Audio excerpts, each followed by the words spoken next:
Welcome, everybody, to the Dr. Leadership Lounge, where we have conversations with business leaders from all walks of life about how and why they are successful. Hey, good afternoon, everybody. Welcome to another edition of the Dr. Leadership Lounge. Very, very excited today. Today, I have a guest on, a gentleman by the name of Jim Bramlett. He's a seasoned entrepreneur, a logistics expert, and a business growth strategist. He has over 40 years of experience. Jim has founded 7 companies, not 1, not 2, but 7. He's authored 2 acclaimed books. We're going to talk about those. And now serves as a Vistage chair, coaching CEOs to reach their full potential. He's here to share his hard-earned wisdom on leadership, strategy, and what it really takes to grow a business. I want to give a big welcome to you, Jim. How you doing? Brent, I'm doing great. Thanks for having me on. I'm pretty excited to be on your show. Well, I appreciate you coming on too, and for all the listeners, we are catching up a little bit here. Jim's located in Kansas City, Missouri, and we're catching up on the Midwest and on the 4th of July holiday. We're recording the Monday after 4th of July. Hope everyone had a good, safe holiday. Just terrible what's happened in other parts of the country. Texas is on everyone's mind, I'm sure, and just count your blessings, I guess. But Jim, to kind of jump in today, you've had a very interesting life. You've done a lot of things from scratch, starting 7 businesses, a very entrepreneurial type mindset. But before we kind of get into the books and things, I always kind of open it up to begin with a kind of an open-ended question. Tell us how Jim got here. What's kind of been your story over the last 40 years in a Reader's Digested approach? Yeah, I grew up in South Central Missouri, a small little town of about 15,000, had a university. Very much middle class, lower middle class. Both my parents worked. Yep. And I worked. Good man. As a kid. And somewhere along the way, I can't really pinpoint it, but I got enamored with entrepreneurs and business owners and leaders. I just thought that was very cool, but I never had the wherewithal to do anything. I had to pay my own way through college, and I started at the University of Missouri at Rolla, which is an engineering school, and learned very quickly that I didn't have the aptitude to Wasn't your sweet spot? What's that? I said it wasn't your sweet spot. You found out quickly. I found out pretty quickly that I didn't have the science background, but I got my basics there, and then I transferred down to Southwest Missouri State in Springfield. And in my senior year, I started my first company and learned some very, very, very tough lessons that I carried on. And that was number one, and it was maybe an okay idea, but really terrible execution. I started my second company 5 years later, and again learned some very hard lessons, and it didn't work out. And I started learning. That's when I started learning that it's not about me. It's all about the customer, and what is it they want. And for example, in my second, I got into trucking and transportation early in my career, and my second company was a trucking company. Why? Because, hey, I know trucking. It didn't have anything to do with, well, gosh, people out there need better trucking, or I can offer a different, better service. And I didn't have anything to do with that. And those were really hard lessons, those first 2 companies. But I've always had this creative knack looking at things going, is there a better way to do it?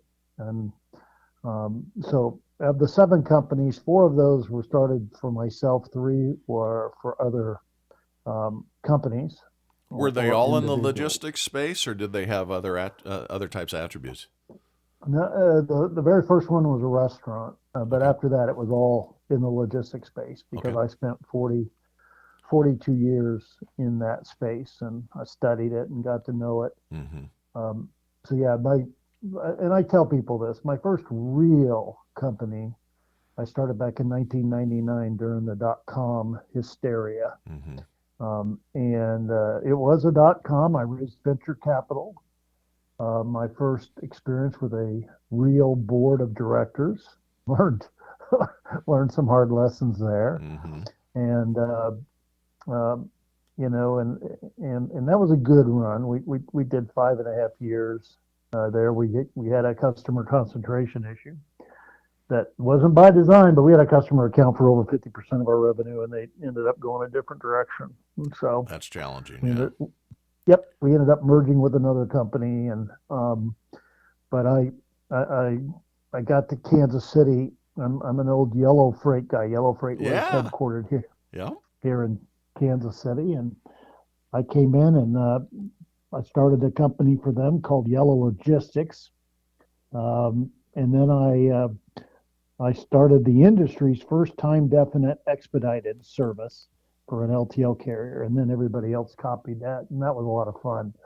So I got a big kick out of creating early stage, growing. It just was a lot of fun to see how you can evolve and grow, and it just kind of I tell everybody, don't put me in a production line. I just, Yeah. I can't. I've got to have that excitement and twisting dials and seeing how you can change things Trying and to make an improve impact. upon Yeah. things. Yeah. Create better Yep, outcomes. That's what it's all about. yep. And then I started my last company 8 years ago, and it's still out there. I'm no longer actively involved. I've turned it over to some people, and I tried retirement, and I flunked after 3 months, That's funny. and that's when I became a Vistage chair. Mm-hmm. And I, people think I'm crazy when I tell them this, but it's really the best thing I've ever done because it gives me purpose. I feel like I'm helping other leaders avoid some of the pitfalls that I experienced when I came up through the ranks and tried all these leadership positions. And leadership's hard. It is hard. It's just really hard. And I've learned that if you don't go it alone, you got a lot more opportunity for success Mm-hmm. because you can lean on others who have a lot of experience and perspectives and knowledge that you might not have. And so Vistage is a peer group organization where I manage two groups. Um, 12, 14 individuals, and we help each other out. We're trying to help each other become more successful. It's continuous learning. I think leaders have to constantly develop themselves, especially in today's age where you've got, you know, this multi-generational workforce, Totally and agree. Totally agree with that. Yep. you got you got chaos hitting you either by pandemics or tariffs or quiet quitting or AI. It's always something that is popping its head, and you gotta, as a leader, you gotta deal with these things. You And got to be I agile. think, There's no doubt. yep. And so, being able to learn and develop yourself, I think, is a real important characteristic of any successful leader. And so I really love what I do with Vistage. Um, I learn a lot. I was brought up through the ranks over 42 years, a lot of enterprises on my own. And at Vistage, I learn something all the time. And I go, man, I wish I'd have known that 20 25 years years ago. ago, yeah. It really is interesting. All these people out there have different experiences and different insights. And some personnel, I've talked, what you are doing and trying to improve and driving additional better outcomes, et cetera, is why I put the show together. And to just share stories with people, because experience is what leads to wisdom, right? How Yeah, you avoid yeah, making mistakes is through wisdom, and how you gain wisdom is by making a lot of mistakes. So it's a vicious circle. But you're correct. Something's always coming at you, and self improvement and development and ongoing learning and the ability to be agile is probably the most key component, not just even in leadership these days, but as individual contributors or workers or whatever. How we're doing yeah, business today is going to change. There's no doubt. And you touched on the pandemic. I said for years I've dealt with a lot of things in my leadership career. I was part of a Japanese company, so we had the Fukushima tsunami that happened. that then caused a nuclear disaster. Yeah.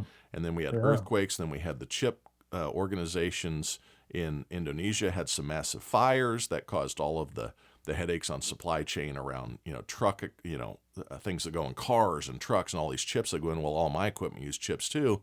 And then this wonderful thing called COVID comes. I knew I was going to face some challenges in leadership, but I didn't know that, the Old Testament was going to be playing out in front of me, with frogs falling on fire from the sky. I was ready to, locusts, pandemics. Yeah.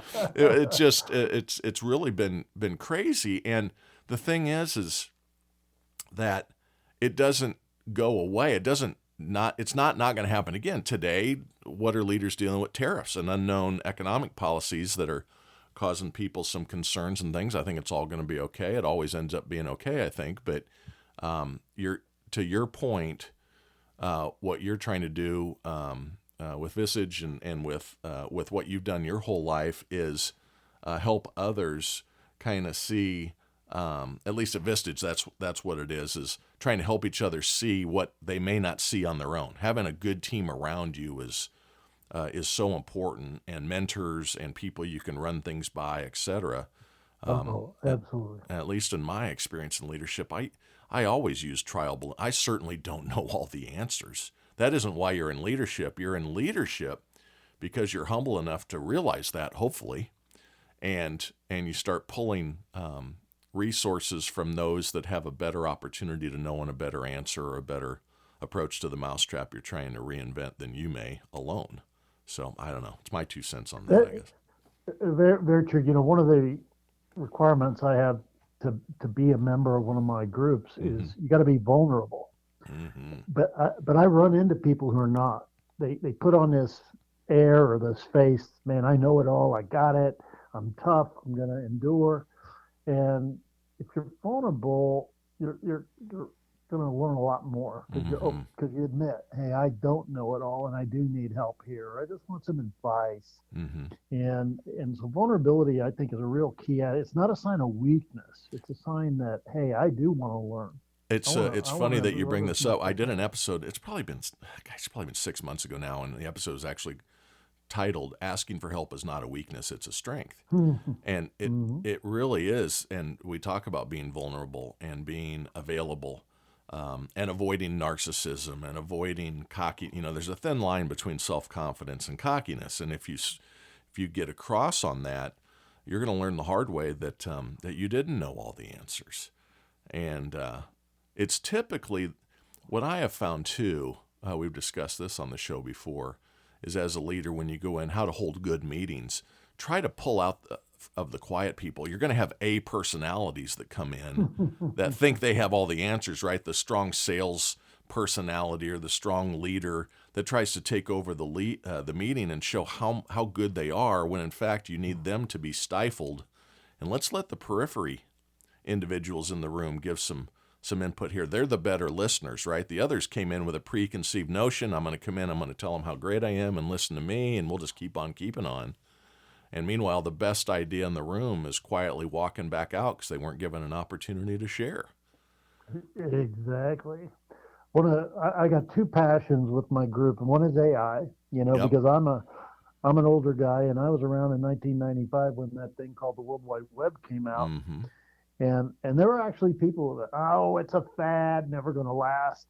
And so I tell my leaders, I say, you can't be that way with AI. This is revolutionary. Now, I'm not going to tell you how to use it. I need you to be curious. I need you to ask a lot of questions. So AI is one. The other thing I'm very passionate about is I believe the best leaders are coaches. But becoming a coach is a skill set. And I'm not talking a little league coach. I'm talking about how do you influence, inspire other people. And leaders by nature talk 80 to 90% of the time. Okay, here's what we're going to do. I want you to do that. Here's our objective. Coaches do just the opposite. They talk 20 to 25% of the time, and they're asking questions, open-ended questions. And the person they're coaching, the job is to get that person to say what it is they need to be, what they need to do. and it's a very powerful skill set that I believe will change a leader's life when they become coaches. Because you can't force anybody to improve. You can't force anybody to do their best. You can't force anybody to be motivated. You got to inspire them. Mm-hmm. And there are tricks to doing that. And I often, I'm in Kansas City, so no big surprise. I'm a huge Kansas City Chiefs fan. Good man. And I tell everybody I don't listen to Andy Reid press conferences because I can recite them by heart. Andy's going to say, good kid. He loves the game. He works his tail off. And if something bad happens, Andy goes, yeah, I didn't give him enough good plays. It was my fault. I didn't have Ownership, him prepared. accountability. Right, right. But it's exactly why those players love to play for Andy. And I joke about this to my members. Now, don't forget, everybody, he's coaching multi-millionaires Mm-hmm. that really don't have to Listen to anybody. Yeah. They don't. Yep. They've got contracts, and but I also believe that not everybody is coachable. I believe there are people who want the most, and then there are people who want to be the best, and the people who want to be the best are those who can best be coached. Oh, you're And absolutely hitting the nail on the head here. So I did an episode 5 weeks ago, okay, 6 weeks ago, and it was about the different types of players that coaches engage with, right? And there's the A players that that have both the skill and the will to learn, right? Are blessed with skills, but then the will to continue to learn. And a coach may go through their whole life with one or two A players that have both sides of that, naturally gifted, and then a desire and a personal drive to continue to improve and be coachable. Then you have B players, and those are the people that have, or I'll call them B's examples, have all the skill in the world, but don't have the will to learn. They'll try something new one time, and if it doesn't go well, they'll move on. And then there's these C players, and these are the ones that you love to coach. These are the ones that have pretty good skill, but they have an undying, they might be a C or a B skill, but they'll try something you tell them to improve on 50 times instead of one time to develop. And they turn into the B's and then turn into the A's, and not the B's actually, but the skill set B's and A's and so on. And then one other shout out to the own show here. If you're interested in AI and for your Vistage group, this Wednesday's episode is a gentleman by the name of Kenneth Correa, who's out of Sao Paulo, Brazil, who is an AI specialist. And that'll hit the airwaves on Wednesday. And I, too, am like you. I know it's the hottest thing and everybody's got to pay attention to it. I don't understand it. So I'm searching for understanding. He's talking about all of the free tools out there and some of the things that it's doing. Very interesting episode. Your Vistage people may enjoy it too. But you're speaking my language in all of this. And you talked about coaches speak 30% of the time instead of 70. My dad, World War II vet, and the listeners are tired of this saying, but he had a saying, 2 ears and 1 mouth. Use them in proportion, you'll go far. Right? I like that. Yeah, I love that. Yeah, and he was a business owner, right? And he used the broom himself. He didn't count on others to do something he could do, and that had impact on me. And so I think the attributes that you're touching on are absolutely right in line with my beliefs as well. Is just be open. And the best way to drive perspiration out of your employees is through inspiration. If you want them to work harder and go harder, be inspiring. If you want more out of them, you got to get them to want to go over the hill, not mandate them over the hill, because those people are going to leave. Exactly right. We had a speaker a little over a year ago when in Vistage, it's common for us to bring in a speaker every meeting. We do a very highly interactive workshop. Yeah. The speaker was talking about how to find, recruit, hire, and retain top performers.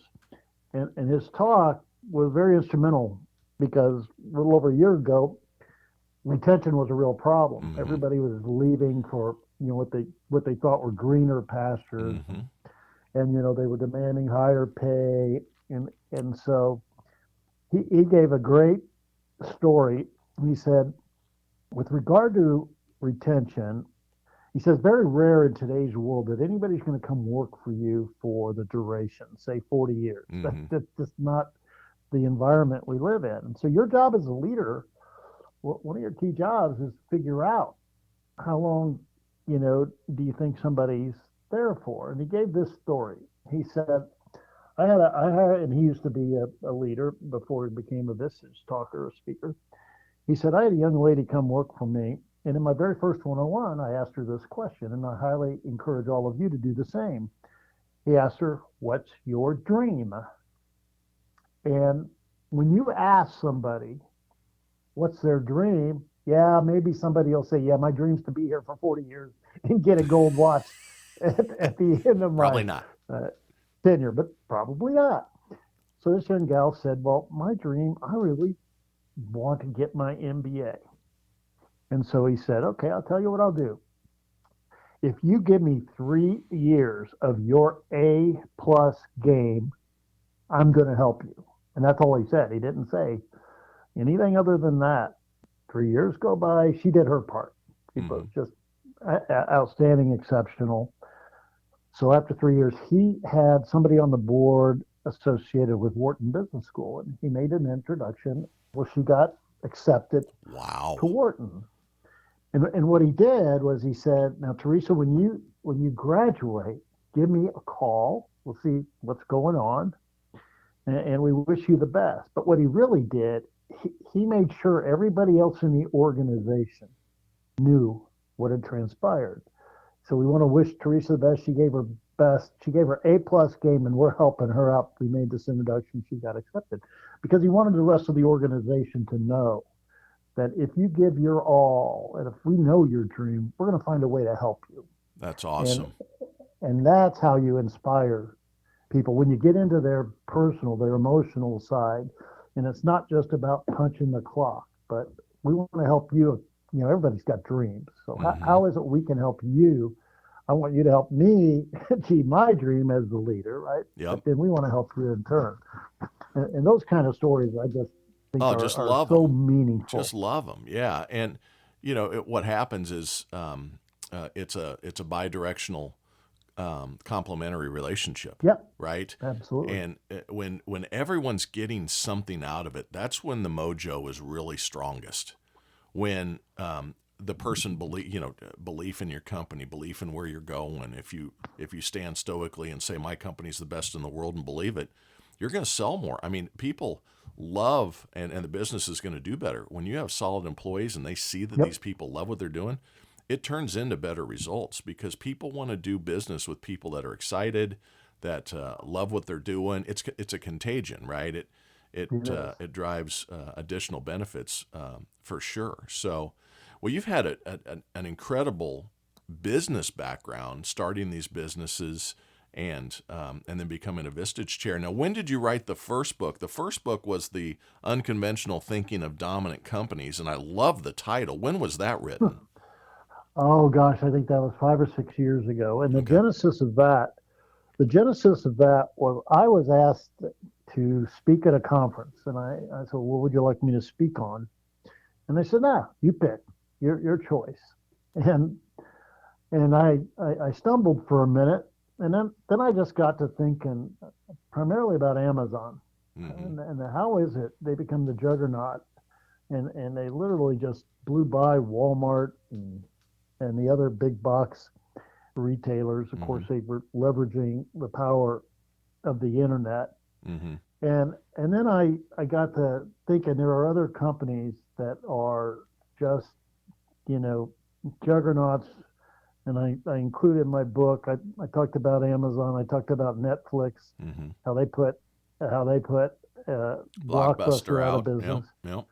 And then I talk about Netflix 2.0 that, hey, had they not come up with streaming, they were on their way gone too. They were going to collapse. There was no doubt. Yep.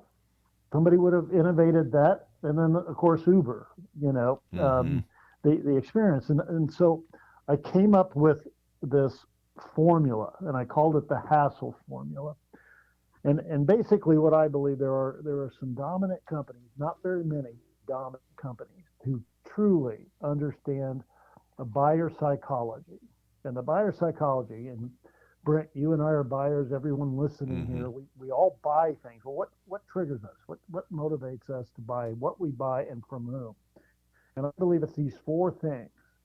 We buyers buy on convenience. Mm-hmm. We're looking to save time, we're looking to save effort, we're wanting simple, we want easy. We don't want our lives to be more complex. So that's Mm-hmm. convenience. So if everything's equal, but one's more convenient than the other, we're going to take convenience. The second is pricing. We want competitive price. We don't necessarily Need the automatically lowest, but go it's to got the, to be in the realm. Right, right. yeah, doesn't have to be lowest price, but we really want transparent pricing. That's why we hate dealing with airlines, hospitals, doctors, attorneys, because we don't know exactly what we're spending before we pay. Mm-hmm. The third is user experience. We want to be treated like we're the only customer that vendor has, even though we know they might have hundreds or millions of customers. Mm-hmm. We want our questions answered. If it's a retail store, we want clean, well lit. That's all about experience. Mm-hmm. We want that great experience, and then the fourth is trust. We want to trust that when we buy something or about to buy something, we have a perception in our head as to what we should be getting, and especially true if there's a brand promise. And so when you put all four of those together, the convenience, the price, the user experience, and trust, a buyer really doesn't have an excuse not to buy from you. But the problem is most companies have a conscious trade-off. They're consciously saying, well, if I'm going to give you convenience, I'm going to charge you more. Or if I'm going to charge you low price, I'm going to give you a terrible user Right, experience. right. And so, like, I use Jiffy Lube. It's a convenience play, but you pay more. Walmart, everyday low prices, but the user experience isn't great. Nordstrom, you're you got personal shoppers, beautiful stores, wonderful But you pay for it. merchandise, Yep. but you pay for it, right? Aldi's, Mm-hmm. yeah, Aldi's. You're not going to talk to a butcher or a baker or a deli shop. You bring your quarter, bring your bag, but you're going to get low. And so they cater to a certain segment of customer Mm-hmm. where I believe the dominant companies are trying to service everybody. We all have our own personal value systems. Mine is time.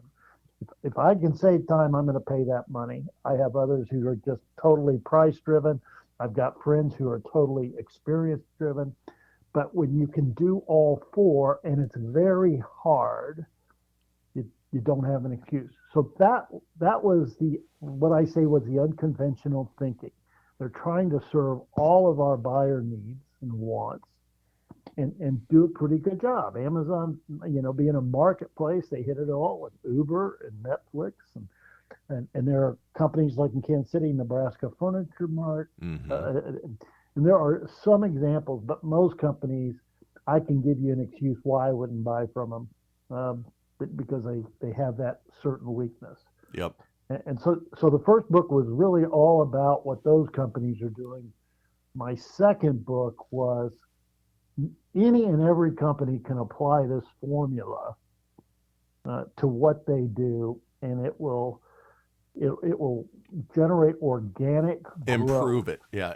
Make improvements organically, which is what every business is interested in. There's, lots of businesses show incredible growth via acquisition. Exactly. It's easy to show Exactly. revenues up 25% when you bought a company that was 28% part of the revenue and you've actually shrunk it 3%, but you can say you grew revenues 25 because you acquired a revenue bucket. It's Yeah, organic's the key. yeah, and so what I profess is that if you run a company, you need to study your competition, or how convenient are they in the buying process, or the offering they provide. How are they priced? Or is it transparent? What's that user experience, and why do buyers trust them? And and if you are superior to your competitors in all four, I'll bet you're growing faster. Yep. But I don't believe enough companies pay attention to their competitors along those four buyer criteria. I think they just go, well, hey, we don't care about the competitors. We're just going to go do this. And I joke And I tell people, I said, listen, again, I'll go back to a Chiefs analogy. Mm-hmm. Andy Reid doesn't show up at Arrowhead Stadium on a Sunday morning and go, wonder who we're playing today. And and do they like to run the ball or do they pass the ball? And what kind of defense do they play? Oh, I guess we'll just find out. No. The preparation's they been going on since last year's game with them. Absolutely. They know their weakness. They know they're going to exploit that weakness. They game plan. And I just don't believe enough businesses game plan. There's no universal standard for convenience or price or user experience. It's subjective. Your standard is beating your competitors at those things that we buyers deem important. You know, I was in Asia a couple months ago doing some training for my former company on leaders throughout the Asian market. I had 13 countries represented from Japan and China and Korea and Australia, New Zealand, Indonesia, who else was there? Thailand, India. And I spent a lot of time on it around knowing your competition to set up your value presentation. If you know what the competition's going to be talking about, then you need to preemptively understand that. It's like Andy Reid, right? If they traditionally run out patterns to the flat, guess what he's going to do? He's going to play man coverage out there on the flat, and he's going to bump them off the line. He's not going to let them get in the route speed. The timing's thrown off. The rest. Why wouldn't you do that in a regular business environment? Why would you not understand what their quote-unquote route timing is on how they're going to present their value, and if they're the price play, you understand that. You know, it's a simple thing. If you compete against somebody that always wins on price, set the customer. I've told this story in the Asian market. They'd never really thought of it this way. If you have a competitor that's always 10% less, in your initial conversations with them, say, hey, we're not going to be the least expensive. You know, as an example, the ABC company is always 35% less than us. You know, they're only 10% less, but you've just set that customer up to have an expectation that that company's quote's going to be 35% less than you. They come in at 10%. The customer now thinks one of two things. The competitor's trying to hose me, or I have come in extremely aggressive trying to earn their business. I have changed the narrative that the other company is able to portray, that they're the price play, because now the customer is concerned that they're being raked over that they're trying to take advantage of them. Or the second thought is, wait a second, Brent maybe is coming really, really attractive here to try to gain our business. It's all about that pre-planning and understanding the outcomes that each customer is looking for, and how do I position my offer to attain those outcomes. And how do I handle the objections that are typically going to come against competitor A, B, C, and D? We spent an hour on why would you buy from, I worked for Ricoh, why would you buy the Canon device? Why are they beating you? And we spent an hour on that. And what are you doing about developing your go-to-market strategy and your execution around this problem? Well, we just keep bumping our head against the wall on the same issues and keep losing. That isn't a way to develop a solution here, folks. We got to figure out how to change the game, the narrative, the subjective positioning that each company has. You got to attack it. And I think leaders miss the boat on showing people that competitive information, days in the film room, to go back to the football analogies, really understanding what's going to happen in the battle is key. I was a military history major, big George Patton fan. And you remember in the movie, and it's he's in North Africa, he's getting ready to take on the Desert Fox, Rommel, and he's screaming, I know what you're going to do. I read your damn book. Your book. You know? I read your book. Exactly. Absolutely. He was doing film work inside of tanks.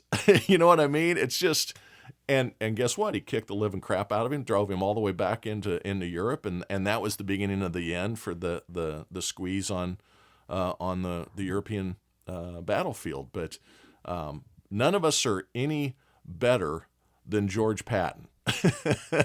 Read the book. Read the book. And I profess, have you bought from a competitor? Have you gone through that experience? It's a great deal. It like? Yep.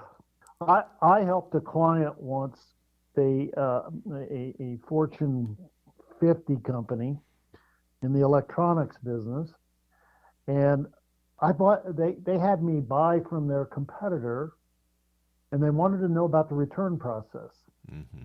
because they didn't know. And come to find out, I helped them discover that their competitor offered me an incentive if I changed my mind and kept the product. Well, they did, and my client didn't do that. Hmm. And I go, so because returns are very, very Oh, expensive yeah, they are. proposition. So that their competitor figured out, well, we're going to give the buyer an incentive. Maybe he'll change his mind and keep it. My client did not, and so they were suffering all these returns. And I go, yeah, I'm a third party. They didn't want to buy it directly. Just hire me to do that. Hmm. But I tell businesses, the more you know about your competitor, the better. And oh, by the way, how many competitors are showing up on your doorstep? Because I guarantee you, they're finding a weakness somewhere that Hmm. they're trying to exploit, Hmm. and it falls along the four criteria. Yeah, they figured out, oh, they're using AI now, right? And they've got a cost advantage, so they can price lower. Okay, great. Or they've figured out a more convenient way, saving time or effort, or making something simpler or easier. And I go, you've got to understand your competitors, and you personally have to constantly be innovating on your convenience, your price, your cost, your user experience, and your trust. Because otherwise, you're gonna attract competitors to It's exploit easy to get whatever to the top of the weaknesses hill. you It's have. harder to stay on top, right? Continuous improvement. I mean, every company. I mean, you go back to Kaizen. You go to uh, oh gosh, when you're a black belt, Six Sigma. You go to all these Mm-hmm. different things that have come out in the space, trying to show people that continuous improvement and development is the key to prolonged success. Amazon is not what it was in 1998. I mean, it's a complete. That was a one guy, a desk, and a hard drive, and it's and now he's paying for $50 million weddings in Venice and flying in all the quote unquote, I'm doing the air quotes, important people of the world. I guffaw at that, the least important people in the world, Hollywood, but it is just it's a very intriguing thing. So how did the second book, which is called Stop the Hassle, and Right. when was that released? That was released 2 years ago now, I Okay, believe. okay, And and what I did, I just said, gosh, in that first book, I talk about Amazon, Netflix, Uber, and a few smaller mm-hmm, companies. But I want to write a book and tell every company what they can and should be doing. mm-hmm, So I use examples in my book on how to be more convenient, how what you need to think about from your pricing and your costing. What about experience? And then so that's half the book. The other half is on the culture. How do you sustain that? How do you constantly innovate? And I'll give you an example. And people look at me cross-eyed when I tell them this, but I believe every company should have an R&D function, not a department, but an R&D function.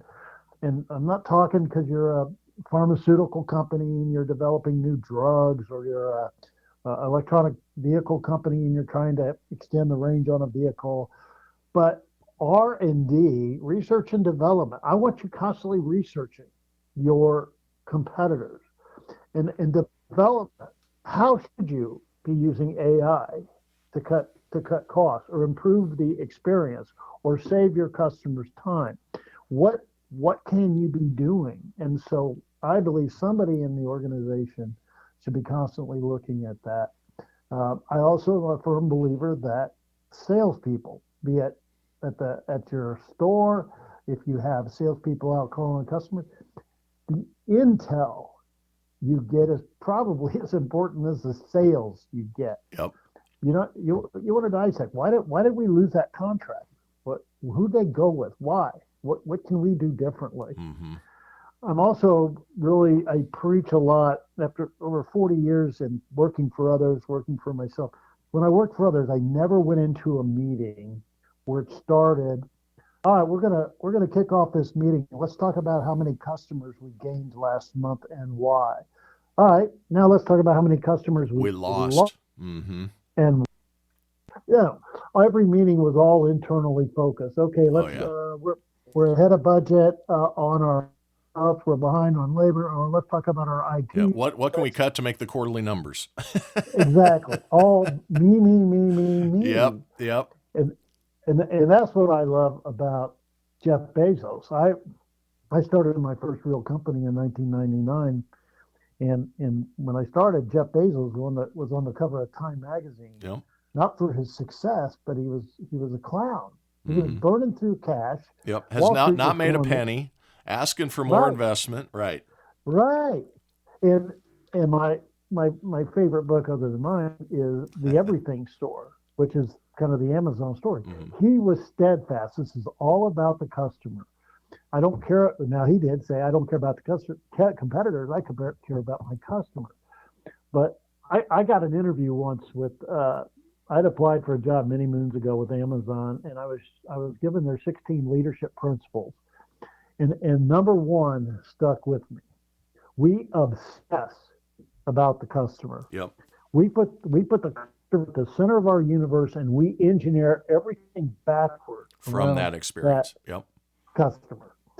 And Amazon recognized that it really all starts with the customer. When they buy from us, it generates revenue. We can then employ people and we can grow. And so that customer is extremely the most important thing in our lives.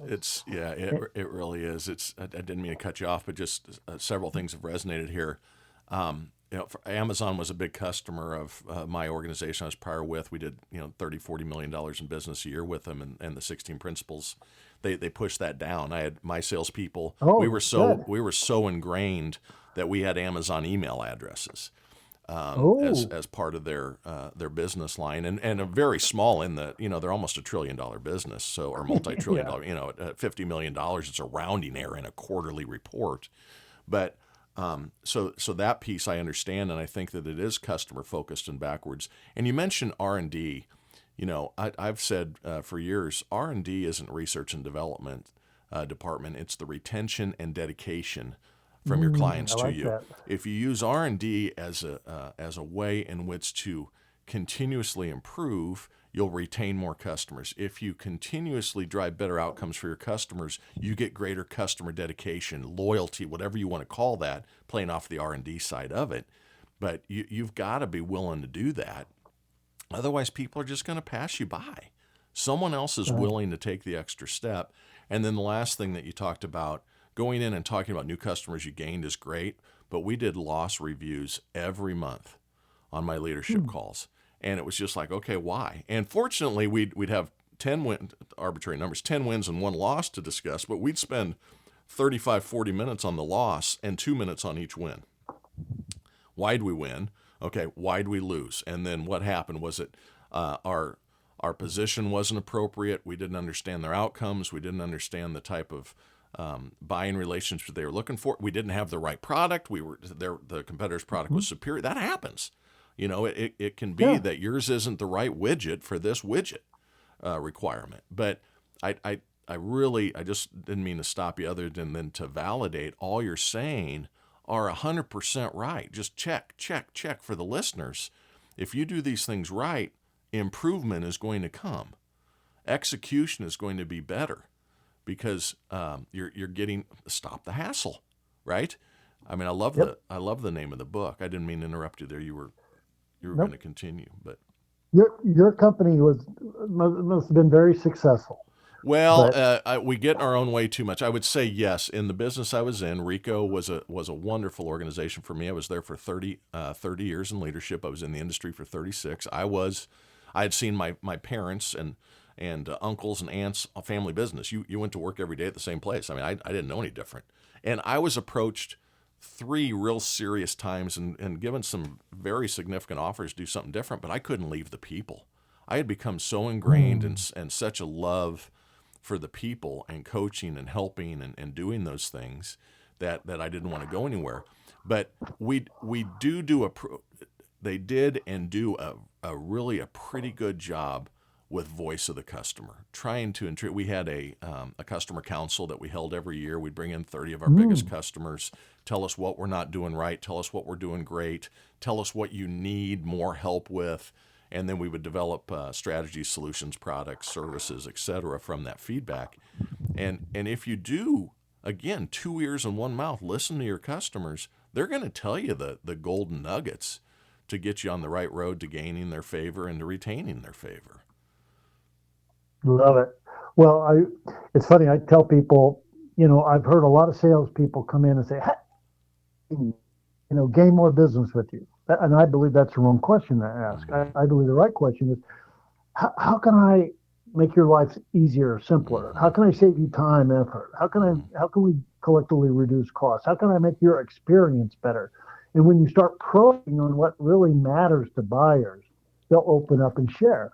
Mm-hmm. But then take it to heart and do it. And most companies don't do what you were just talking about and what I preach, and that's why I wrote the book. Yeah, that's right. Well, great books. Where can people find these two books? You can find the books either on Amazon, which is one of my favorite companies, Yeah, or jimbramlett.com Jim is my Bramlett, and it's website. BRAM jimbramlett.com. BRAMLETT for all those paying attention at home with a pencil in hand. And Jim, we wanted to have you on to talk about the books, and we've touched on them, and your background's just incredible. And I do propose to all listeners out there to look at the Vistage group as well, because especially as business owners and leaders, it's a great opportunity to get involved with some I don't know if you call it it really is mentorship, but sharing and It is. it's a way to look around and first of all know you aren't alone, and second of all, suddenly you've got 8, 10, like you said, a group of 14, 15 people. The brain power there that comes into play is amazing. So I push everyone to look out to that. When we met today, I'm sure there were a couple things that you wanted to make sure you got across to the listeners more than just the title of the books. If you were to tell the listeners out there today just a couple of key components that you wanted to make sure you touched on, what would those be? I get asked, Jim, you've been in business, you've started multiple business. What's a piece of advice you'd give anyone? And I love entrepreneurs, wannabe entrepreneurs, in business entrepreneurs, and I love leaders. And I tell them this. My one lesson was everything I did always took longer and was always harder than I ever thought it would be. You know how you put a business plan together and Yep. you put financial projections. Those are all, it's nice to have goals, but don't get discouraged if you don't achieve your milestones and your goals when you think you are. Because a pandemic's going to hit, tariffs are going to hit, Yep. quiet quitting. You're going to have something, but stay the course, listen to your customer, but hang in there. Persistence, really, and grit are so important in any leaders and entrepreneurs' journey. That's a great point. Lots of people look at leaders and think it's easy, or look at successful. Yeah, Yeah, look at successful right. people and think, oh, they got there because of one good thing or two good things. It's the old tip of the iceberg, right? They see success floating on top of the water, and they don't understand all the foundational things down submerged, the trial and error, the swing and a miss, the showing up early, staying late, the fail, and not failures permanently, but failures that caused a redirection of development, whatever it might be. None of this, if it was easy, everybody'd do it. If it was That's right. easy, there'd be a bunch of Andy Reids, right? And there I aren't. I had an early mentor who told me before you can succeed, you must Fail. fail. Because otherwise, you don't know what success really is. That's exactly right. Man, just great input today, Jim. Again, the books are called, the first one was The Unconventional Thinking of Dominant Companies, and the newest one is Stop the Hassle. Again, it's Jim Bramlett. And Jim, just great to have you on the show today. I appreciate you so much. If the listeners will just go out and take to heart what was shared today, check out those books, get on to Amazon, download one today, help Jim out, but help yourself out, and take in what he's sharing, and you're bound to go great places, and then you can keep that shit up. Have a great day, everybody. Thanks. We'll talk next week.